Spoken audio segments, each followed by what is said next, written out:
We are streaming. We are live, I believe. I don't know. I think we're live. I think we're on.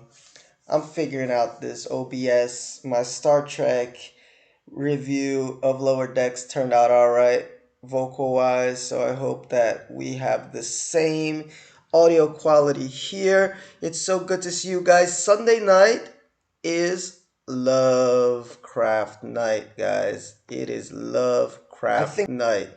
So just be ready for that. I just watched the first episode of Lovecraft Country, and oh my god, I loved it. I loved every minute of it. I had a friend that told me that, oh, it started out a little clunky at the start, but then once it gets going, it's really good. But I loved it from minute one. So let me know in the comments what you think. And also, make sure to like and subscribe to the page. Like I said, Sundays is going to be my Lovecraft day. So look out for these reviews every Sunday. I watch these around 10 or 11 p.m. my time down here in Sao Paulo, which means that it's probably 10 p.m. or so Eastern Standard Time. So these videos will be up like 12 or 1 a.m. So it's Lovecraft time. It's the bewitching hour where I'll be doing these lives because that's the only time I get to actually watch these shows. So you might catch these on the next day, but if you happen to be up, okay, and you happen to be one of those night owls like myself, then you're going to catch me on. So let's get to it. Lovecraft Country. I've been looking forward to this show. One, because I can't say I've gotten into Lovecraft, but I heard a lot about Lovecraft in last year. Like, he's somebody that never was on my radar, but you always hear about Lovecraft in the movie groups and the horror groups, and I'm like, what the fuck is this Lovecraft, Lovecraft? And then I realized, oh, he's a writer, and this and that and the third. There's a bunch of movies that are kind of inspired by Lovecraft. There was one I watched a couple years ago, but I didn't really like it. It was the not the visitors, but I forgot the name now, but it just wasn't my thing. And I know The Thing, speaking of which, a lot of people say that's a very Lovecraftian movie, but anything that's got these weird aliens from interdimensions coming in, but they're alien monsters and stuff, is what's considered Lovecraft. So for the people like myself who don't know what Lovecraft may be, that's what it is. It says here that viewers may experience some buffering. Man, I'm just going with it because I got all these messages on my last stream and it turned out all right. So if you're experiencing some buffering and you happen to be on right now, just say so. But by the time this is finished and on, it should be all right. By the way, my name's Phil. I don't always say that at the beginning because most people already know who I am. And I think I already said to like and subscribe to the page. But anyway, yeah, so that's who Lovecraft was. He was a writer way back when, I guess, I don't know, the 1930s, 1940s. I'm not going to go into Lovecraft history here. And I started hearing more about him in the last year or two. And then I heard this very, very long episode of a show that I like called Midnight in the Desert, okay? And they did a whole 2 or 3 hours just on H.P. Lovecraft and his writing, his influence, and everything. And one thing that had come up with H.P. Lovecraft is that he had a few racist views. And the people that are fans of his work and historians, they try to swing around it. They don't like bring it up that much or they'll make an excuse for it. But it's pretty clear the guy had some racist views. And I like that on that episode of Midnight in the Desert, they broached it and they didn't try to make excuses for it. It's like, man, he was a man of that time and that was his flaw. So it was weird for me that they were making a Lovecraft show that was very Afro centered and or black centered, and it was based on Lovecraft. I'm like, but I liked that in this first episode they went straight for the jugular and they did bring up that this is one of the reasons why the main character and the dad had a fight once, is because he's reading Lovecraft and the dad read him a poem by Lovecraft, which was about, the creation of the nigger, or something to that effect. So I like that they brought that up, and they also have a very good line at the beginning of the show where they say how characters are like people. Characters in the story are like people. They're not perfect, right? And we tend to love them despite the flaws.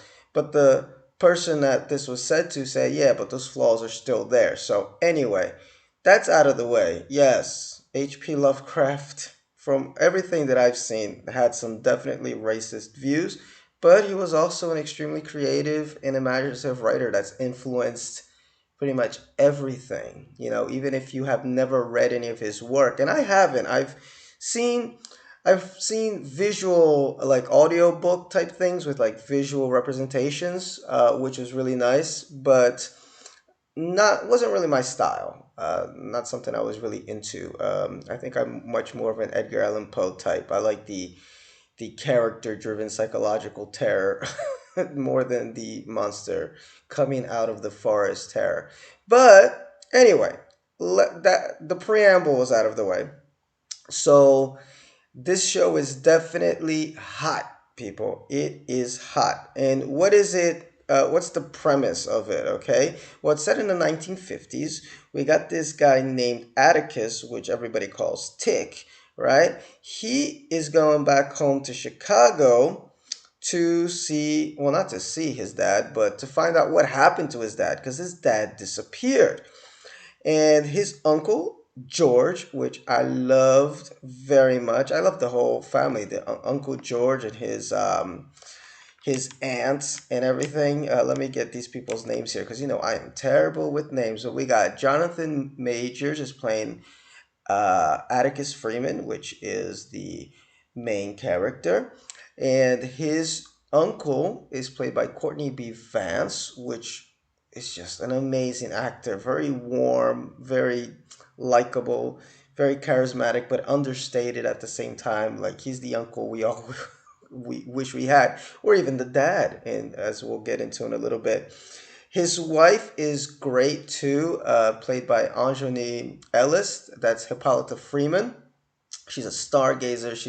She's a woman that wants to be doing more than just sitting around at home. We get that right at the beginning of the episode, and at the end, we get a little bit of closure on that idea of her wanting to do a little bit more. And from what I see in the previews, she's going to be in the show more. And I'm looking at the wiki page, and they have her listed as a main character. So I definitely want to see more of her because I really, really liked her. And then we have Journey Smollett, which is Letitia, okay, or Letty. And she is from the same neighborhood. She came back. We still haven't gotten a whole backstory of her. From her, I thought she was a journalist at first when she came because she was taking pictures of this block party that was going on, and her sister happened to be singing. So I thought she was a journalist, but then we find out, hey, man, she's got a lot of drama, man. So she went back to Chicago for that reason, and then we got the George's little daughter who is adorable. Great cast overall. But the main story here is what happened to the father, and they're all gonna get together in because Atticus got a letter from his father saying, I went to this place here called Arkham, but really it was Ardham County. He had misread what it said. That's where I am. And this is surprising because, like I had mentioned, the father didn't like that the son was into all this sci-fi and fantasy because it didn't represent black folks. And a writer like H.P. Lovecraft had some racist views. So he didn't like that his son was into this stuff. Yet he's lost, and his last message is that he's going up towards what is considered Lovecraft Country, which is this area where Lovecraft would set a lot of his stories, kind of like Stephen King does with the city of Derry, Maine, or all these. There's this fictional, area of Maine, which is just part of the Stephen King universe. And speaking of influence, he was probably influenced by Lovecraft to do something like that, where he just created this little town. So although it's fictional, the towns in Lovecraft's books, they kind of represent real areas that you can find. So they go on the road and try to find this. Now, something that I liked in this first was just getting to know the characters. Okay, it gets fucking crazy by the end. It definitely goes crazy. But the beginning, you wouldn't even think it was a horror show. In fact, Mr. George Freeman, the uncle, he writes a book called the Safe Travel Guidebook for Blacks, which is something similar to the Green Book. And man, this first hour of Lovecraft Country was what I wish the Green Book had been. You know, because the Green Book was like the sanitized Disney version of the South. And these guys were up north. They weren't even in the South. Imagine if it had been set in the South. And they run into some big problems when they're driving out. You know, they do this little montage of them driving east, right? Because they're in Chicago. They got to get up to Maine in all these sundown towns where you don't want to be caught in that town after dark. If you're black, you know, there would be signs on the road like, nigga, don't let me catch you in this town after dark. Or nigger should not be in this town after sundown. And you know, they run into a whole bunch of racist motherfuckers. They run into this one town where, you know, they wanted to make a pit stop to have something to eat. And, you know, in the guidebook, it used to be like a friendly diner that was in that town, just that when they get there, the name is different. Everything's kind of different about it. And I'm not, well, I said this was a spoiler review, but I don't want to spoil everything for you. What happens in this town when they realize, okay, this establishment definitely has different owners? And they kind of find out because Atticus asks his uncle, like, hey, can you remind me again why they painted the White House white? Oh, it was to cover up the burn marks, right? Because the White House was set on fire during the War of 1812. So when they find that out, they realize, oh shit, we got to get the hell out of Dodge. And it's crazy. The nice chase scene out of that town. And that's where we get our first bit of kind of supernatural slash, okay, this isn't just a historical drama about three black people on a road trip. No.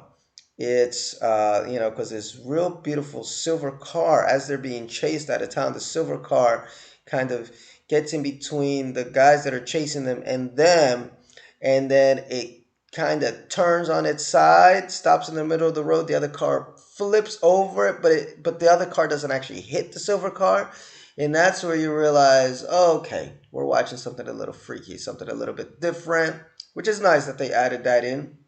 Because it was seriously, it was starting to feel like the Green Book, but like a good version of the Green Book. I would have watched that series too. I'll be honest with you, I would have watched that series.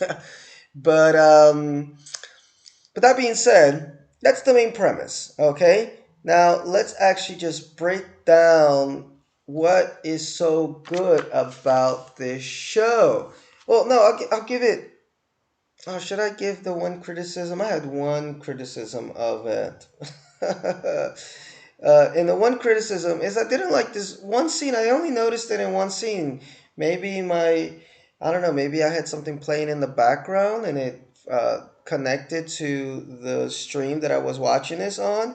But there was this one scene where they played like some modern music and it was really strange. It was kind of off putting because they were playing a lot of great music of the time. And oh, there you go. My stream status is good now. Good for me. And that was strange. Like, keep to the old music, you know, and it's great music. We had some Etta James, we had some B.B. King, we had a lot of good music being played throughout the series. Young kids got to listen to that stuff, so keep it on there. And don't play the modern music, nothing against the modern music. So, this show is so far, it's broaching subjects. It's not afraid to show 1950s scary. You know, the horror of this first episode was just being black in 19 fucking 50. Oh my lord, you know? Um, it was just we can't even begin to fathom what it was like. I'm sorry, everybody that goes around crying about how they feel victimized, this they feel racism, that. Hey, okay, racism exists. I'm all hurrah hurrah. We gotta, Black Lives Matter, etc. But man, oh man, 1950s, pre, Jim Crow America. Oh my lord, those were some brave men, women, and children. That, because it was just frightening to leave your house, to go outside your neighborhood, right? Which is why they had these guidebooks. These guidebooks were real. The Green Book. I mean, this one I'm sure is a fictitious version of that. They call it like the Blue Book, Driving Blue. But it was a scary time. So that's what I loved about this first episode, is that they show the reality of that time and they set up the horror already. So that kind of was, well, Jordan Peele is involved in this project. So I was going to say that it's kind of like Get Out, where that first scene, right? Black man walking around in a white neighborhood, that's the horror right there. And if you're black, you get it. You don't need to, like Toni Morrison would talk about the white gaze. You don't need the white gaze on top of that. It's communicating straight to blacks. Black people get it. White folks, if they spend a couple seconds thinking about it, they'll get it too. Ooh, it just started raining, and it's like 3 in the morning. So I'm gonna put the computer a little bit closer so I don't get clouded out by the sound of the rain here.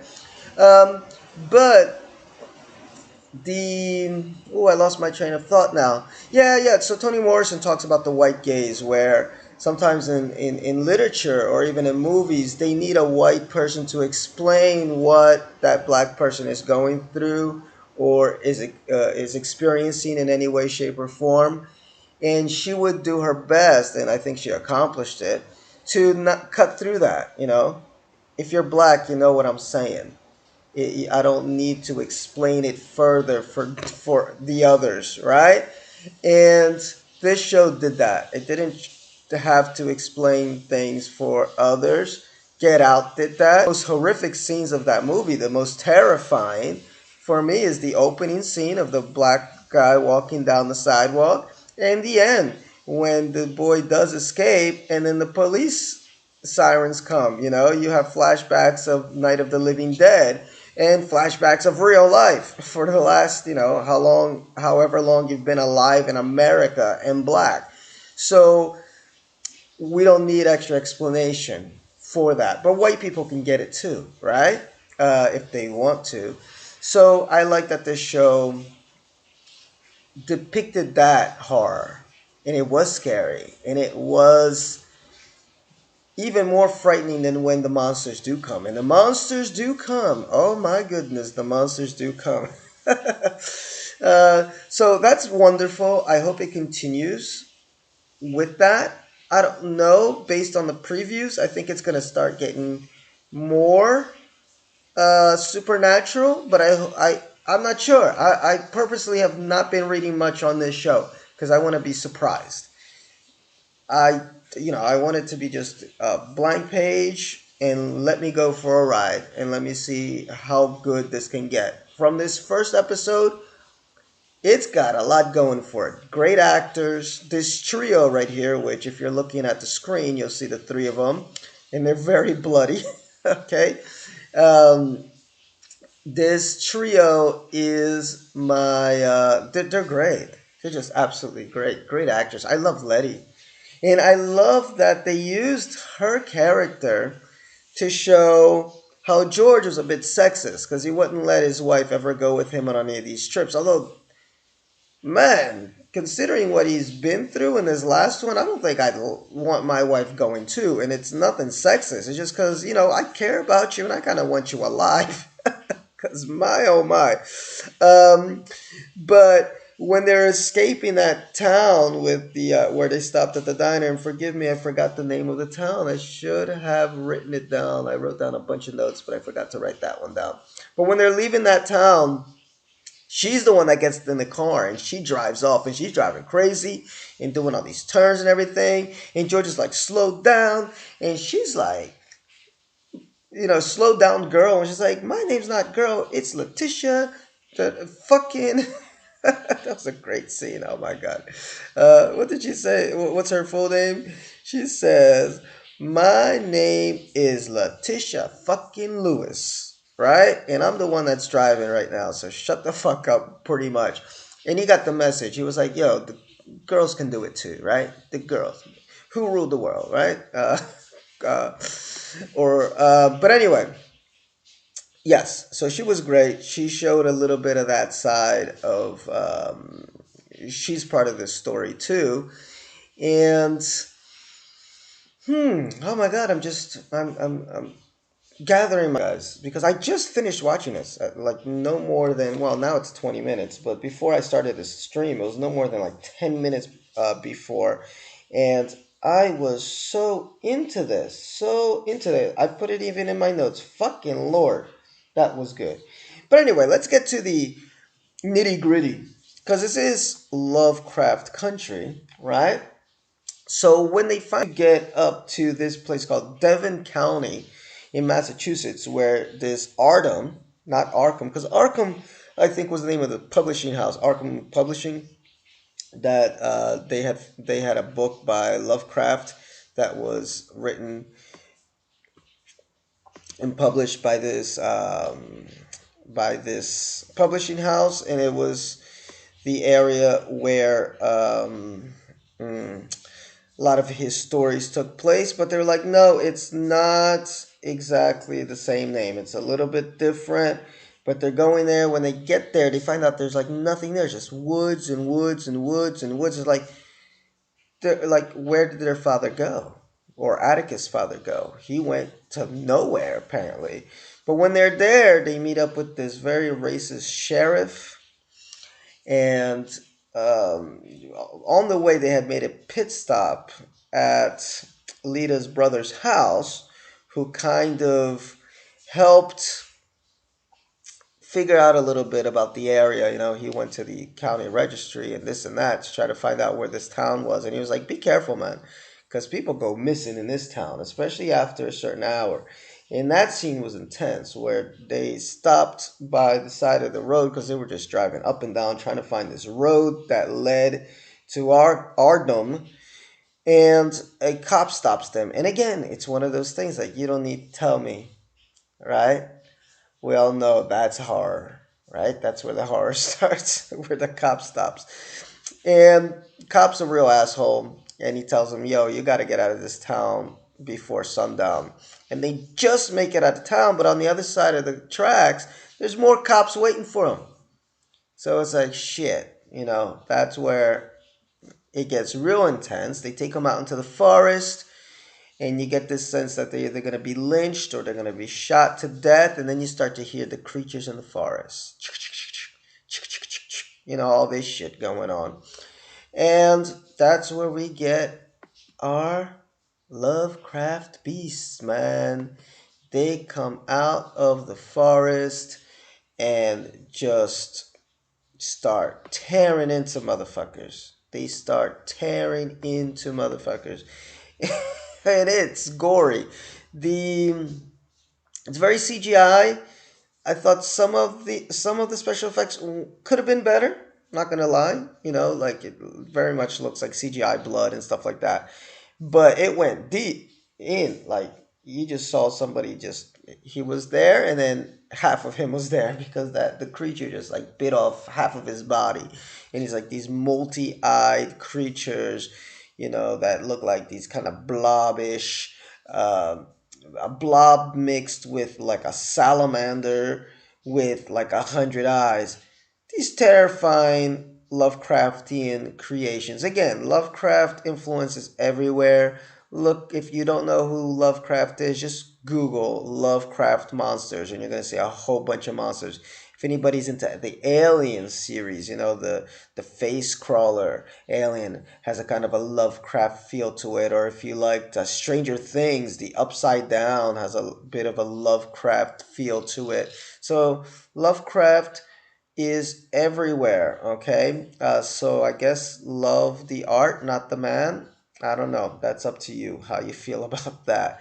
But man, that's when the show just like goes and says, "Hey, that's what you came here for. So that's what we're gonna do." And as you can see by this picture here that I put on the stream, it got bloody real fast. And I'm not gonna um, restate the whole scene for you, okay? But if you haven't seen it, watch it. I said this was like a spoiler review, but I'm being very nice. I'm not giving you full spoilers. I'm giving you like just main plot spoilers, which is what?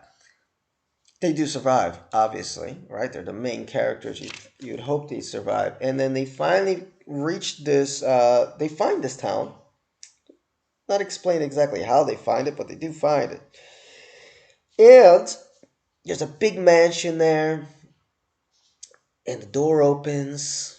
Well, they're about to knock on the door, but the door opens, and there's this white dude there that looks like straight out of Lord of the Rings, but in a suit, very, very white guy. And he's like, "We've been waiting for you." And then, bum bum.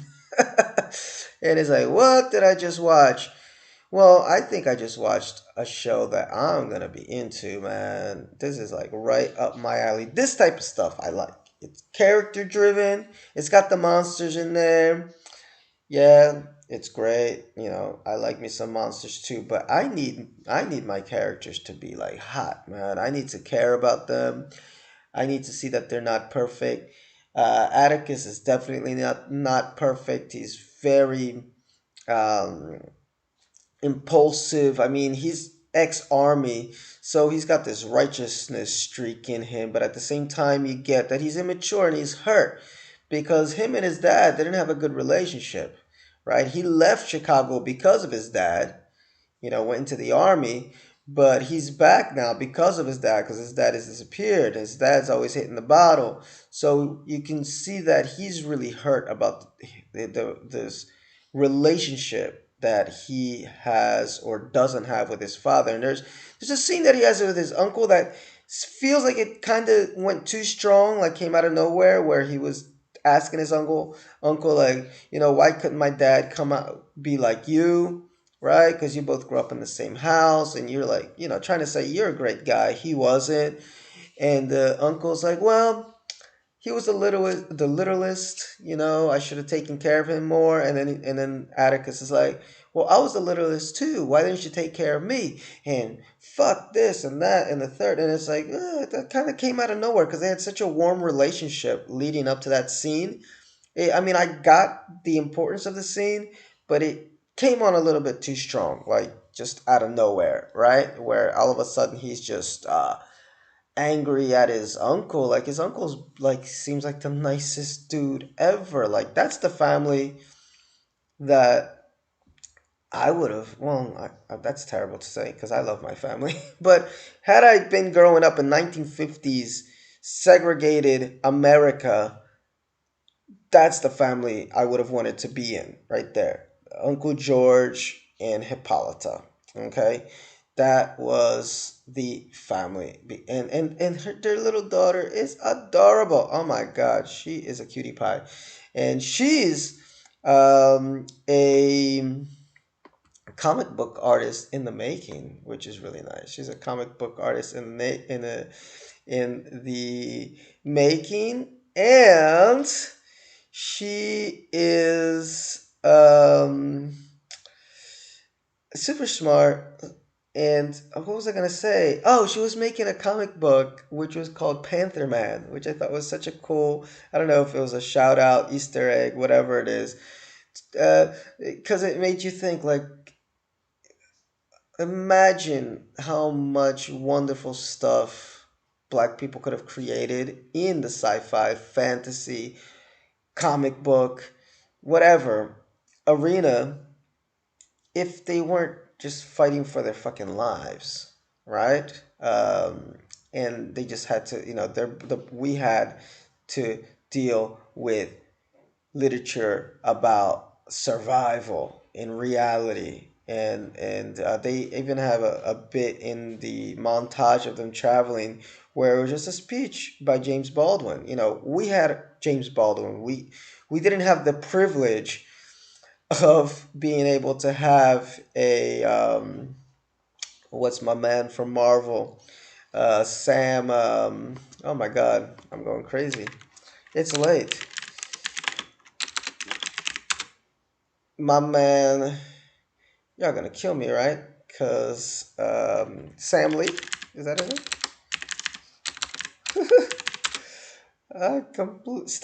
Stanley. Oh my God, not Sam Lee, Stanley.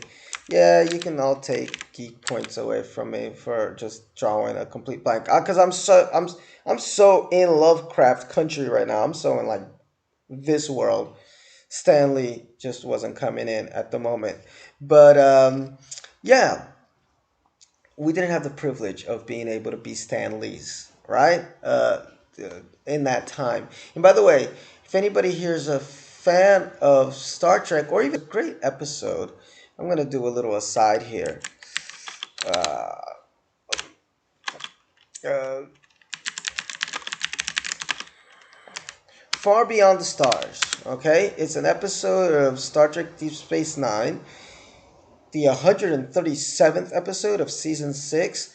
You don't have to watch the series to watch this episode. It's kind of a standalone.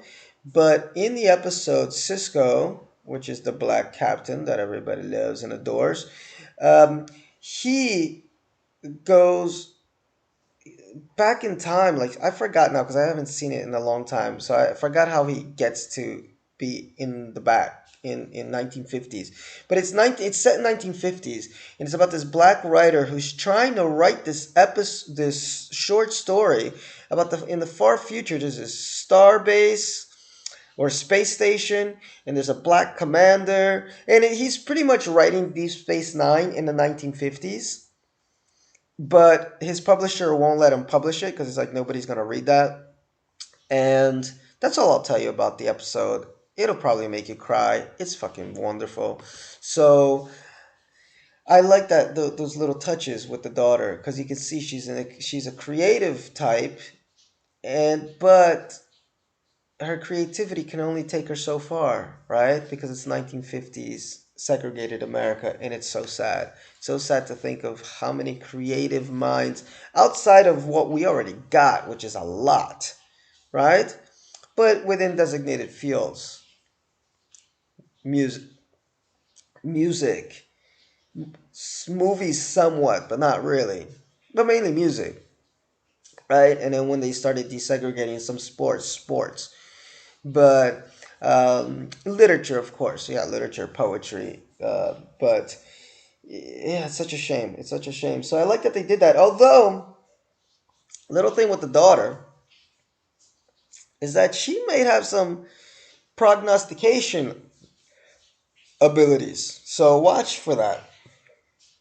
Because she was drawing these little images in her father's maps, and they weren't all nice. They were all kind of these interdimensional, scary beings. And when they were showing the part of the map with Devon County, there was the Reaper there, Grand Reaper. So we'll see if that comes up later. And another thing that we'll see if it comes back later is that Atticus put a call into South Korea. And when the other person answered, it was a woman, he didn't say anything. And she was just like, "You went back home, didn't you? Well, you shouldn't." And then, boom, cut to the next scene. So there's a few little nuggets there that they are dropping. One is Hippolyta, where this is when George calls her after that whole incident with Lita driving the car, and he's like, "Hey, maybe next time we go out on when I go out on these trips to write, the safe travel guidebook, you can come along with me." So hopefully she'll be more in the show, just in general, because she was a really great actress. And the call to South Korea, we got to know more about, okay, and who that was. sounded like a black voice, or just a regular American voice, I should say. Kind of sounded a little black though. Definitely wasn't like some um, Korean bitch that he was fucking during the war or during his stay there in the army. And what else we got to know? Well, other than the obvious, like what's going on in this house and what happened to the father, but I'm talking about the nuggets. Would like to see if the sister, the singer, okay, Lita's sister, which is Ruby, which she kind of came off like a little bit of a sister Roberta Thorpe. I don't know if that was a bit of a Easter egg nugget, because she was playing the guitar, singing the blues and everything. That was kind of cool. If you don't know who that is, Sister Roberta Thorpe, look her up. The queen of rock and roll, we could say. And so we'll see if she comes back into the drama. And yeah, that's about it for the little nuggets. Overall, though, I give this in out of 10, I give it a strong 8. Strong 8. You know, it moved along. It The pacing was good, right? I mean, it takes a while to get going. I'll give you that. I was thinking of having my little cousin watch this with me, and I'm like, he's probably gonna get bored with it. So it's gonna be one of those shows, at least from this first episode. I don't know if the other episode is going to be a little bit more insane, but it's going to be one of those where I got to tell him, just hang on, just hang on. The monsters are coming. It's not like Stranger Things. He's into Stranger Things. He's 16 though. Like, he started watching Stranger Things was like 14 or 13 or so, which is the right age for that. Although Stranger Things is kind of fun. I like it. This was a little bit more, it's like right in the middle though. I think, think if you're 17, 18, you might already be at that right at that age where you can deal with it as far as maturity wise, and knowing, hey, you gotta wait for the big stuff to happen at the end. Although I don't like shows like that. Um, well, not all the time. Sometimes I do, sometimes I don't. But there's some shows that really live off of that slow, slow, slow, and then at the end, something really big happens just so you watch next week. I know The Walking Dead. Oh my god. Whew.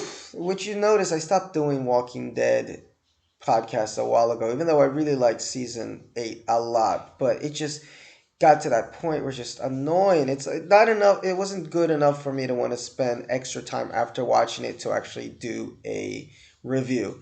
It was to the point where it's like, okay, it's entertaining enough, but they were living off of that, of like nothing happens. It's like filler for 40 minutes, and then you get these really awesome 5 minutes at the end, which are awesome enough that makes you say, okay, let me watch next week, right?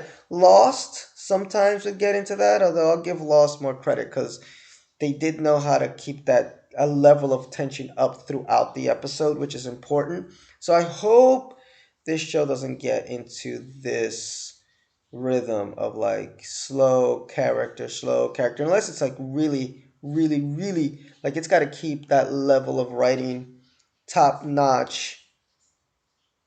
Yeah, all the way. I mean, all the way. In order to get away with that, you just have to have like first 4 seasons of Game of Thrones or like Sopranos level of writing going on, which this show doesn't have. It's really well written, but it's not on that level. It's just like on an entertainment level, it's really well written. It really well drawn out characters, but it's not going deep like that. Okay, we'll see if it goes deep, but I didn't feel that. I thought, especially at the end, where they show up at the house there, like they just went through some trauma, and then they're just at the house. And they were, or like even when they were escaping, they escaped that crazy town where they were like literally shot out of town. The next scene, they were laughing at the dinner table. I was like, oh shit, they just went through some trauma, man. But I was like, okay, directorial decision. That's where this show is. It's on that level of like we want to be entertained. We want to have fun with this. We don't want to like uh we don't want to mull over shit. We don't want to like try to make this like a social commentary. Yeah, there's a lot of bad shit going on. There's a lot of racist motherfuckers because it's 1950 Jim Crow America, but not to the level of like let's analyze this and see what it means. And it's okay. I can respect that. The director kind of let that be known. The writer let that be known, and I can respect that. But that also means that the writing isn't going to be like on that level of writing, right? We can accept that too. That it's just not going to be there. It's not going to be like I'm watching. I don't know, The Color Purple or something, or Driving Miss Daisy. No, Green Book definitely better than Green Book in all those. It's not that level of whitewashed version of of history, but or Disneyfied version of history, but it's not trying to dig too deep, right? So, with that said, yeah, it's a fine line. Don't make me wait a whole hour for something to happen. Give me some tidbits here and there throughout the middle. Westworld can get on that level too. I watched 2 or 3 episodes of the new season, and I just didn't finish the rest. I gotta finish that. And speaking of shows that I didn't finish, maybe I'll do it. Maybe like when I have these little Lovecraft Country reviews every Sunday around 1 a.m. your time. I'll talk a little bit about The Watchmen because that's a show that for whatever reason I liked it, but it didn't connect deeply with me. Like this one connected deeply. I love these characters a lot. But Watchmen, like I think I watched up to episode 4, maybe 5, and then I just stopped. So I might go back and watch Watchmen just to finish it off and see what happens. But I like this way more than Watchmen. I just thought the thing with Watchmen is that, I mean, Regina King's a great actress. She was an interesting character, but wasn't feeling anybody. There's nobody. Like, if I close my eyes now, I'm trying to think. I mean, there's that white sheriff that got hung, right? He got hanged, I should say. And I'm trying to think like a character or something, an image. I mean, there was the old guy and the spaceship came down, I think, on top of his car. Yeah, I don't know. I don't know. I'll finish it, just because maybe I'm making a comparison, but I imagine some type of comparison is going to be made between these two very black shows coming out, um, kind of on a back to back as the big shows post Game of Thrones for HBO. So, congrats HBO for really pushing these shows. And that brings me to the last thing I want to say, because we're 43 minutes into this already.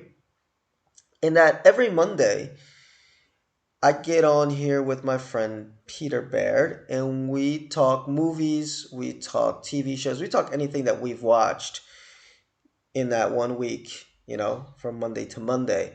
And tomorrow I'm going to be talking about a horror documentary that I saw called Horror Noir, and it's the history of blacks in horror and how we have this surgeons. It's a surgeons. Like today, I was talking to a friend of mine. I said, "Oh, there's a resurgence of," and it's like, actually, it's not a resurgence because there wasn't a surge to begin with. Yeah, I just created a word, right? Surgeons. Surge to there wasn't a surge to resurge.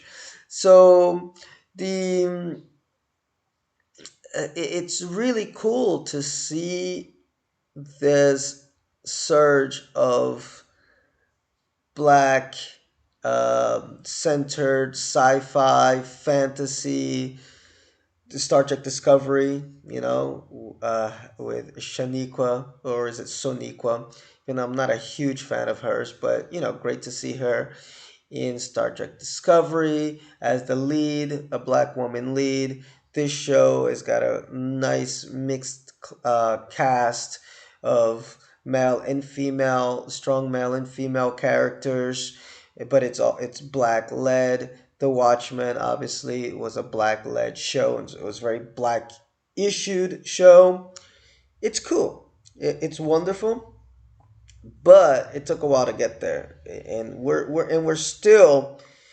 are still at the edge. We're still at the edge. Because for me, what gets me past the edge is when we can have these shows, but you don't necessarily have to make the racial component of it a part of the mythology.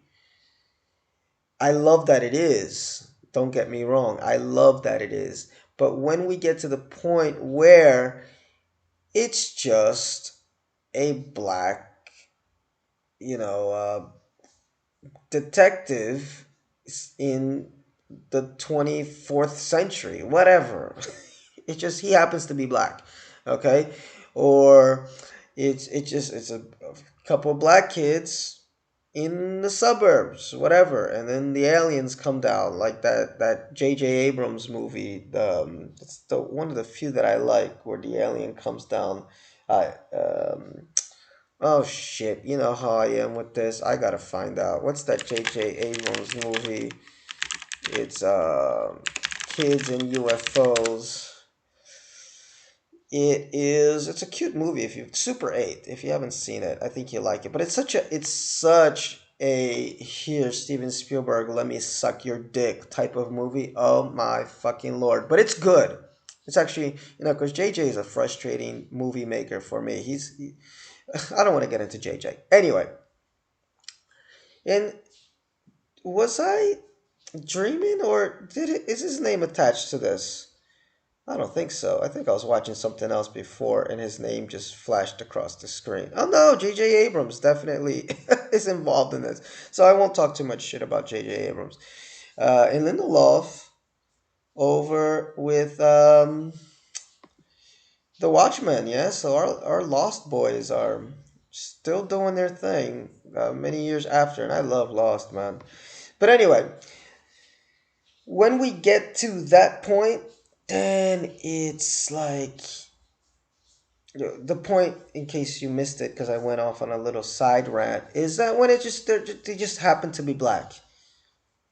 That's wonderful. That for me is like when I know we've arrived 100%. It doesn't mean taking away our blackness, like I just gave you that episode of Star Trek Deep Space Nine. That's set way in the future, and Commander Cisco, played by Avery Brooks, is just a strong captain. He's awesome. He's great. But the show never shied away from his blackness when he needed to teach his son what our heritage is, what we've been through. And this episode, Far Beyond the Stars, it's 100% like, yo, we recognize race. We recognize the shit that black people are going through now in 1990, whatever, when that aired. We hope for a better future, right? So that's my hope, is that like Antebellum's coming out. That looks wonderful, but again, the racism is part of the mythology. I want to see Invisible Woman, but with a black lady as the lead.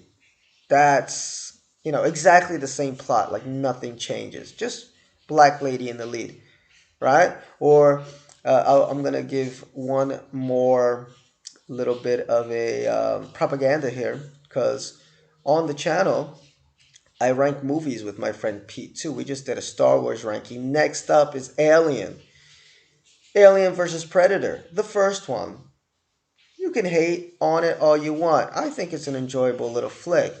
But we got that black lead. She just happens to be black, you know? And some people sometimes get upset with that because they're like, oh, you're, like, how do you have a black character and don't talk about the fact that she's black?